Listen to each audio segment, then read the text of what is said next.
જૂનાગઢમાં સારા પોલીસ અધિકારીની સારી કામગીરીને ઝાંખપ લગાડે તેવા હાલમાં જૂનાગઢ પોલીસ વિભાગના કિસ્સાઓ બહાર આવી રહ્યા છે, જેનાથી પોલીસ છબીને નુકસાન થવા પામ્યું છે.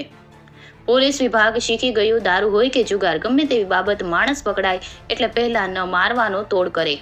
ત્યારે આવી રીત રસમ સામે ગૃહપ્રધાનને જાતે અસરકારક કામગીરી કરવી પડશે તેવી લોક માંગ ઉઠવા પામી છે.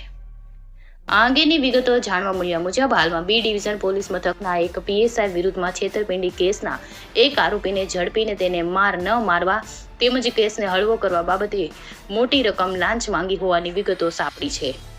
અને લાંચ ન આપી શકનાર આરોપીને ઢોરમાર માર્યું હોવાની પોલીસમાં પીએસઆઈ વિરુદ્ધ આરોપીના ભાઈ દ્વારા ફરિયાદ અપાઈ હોવાનું જાણવા મળ્યું છે.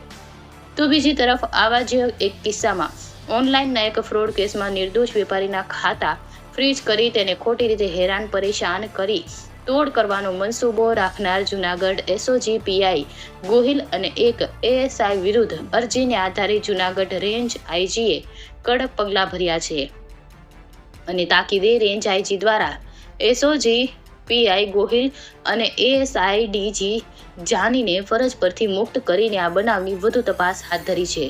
ત્યારે હાલમાં અમુક તોડબાજ પોલીસ અધિકારીની ખોટી રીતે અરજદારો પાસેથી પૈસા પડાવી લેવાની રીત રસમને લઈને હાલમાં સારી કામગીરી કરતા પોલીસ બેડાના અધિકારીઓને પણ આવા લાંચિયા લોકોને લઈને તેમની સારી છબીને ભારે નુકસાન પહોંચતું હોય છે. ત્યારે જૂનાગઢ રેન્જ આઈજીના તોડકાંડના મામલા બાબતે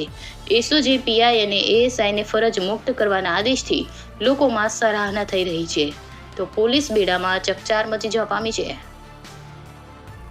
કેમેરામેન રાહુલ મધુ સાથે રિપોર્ટર જગદીશ યાદવ, જૂનાગઢ.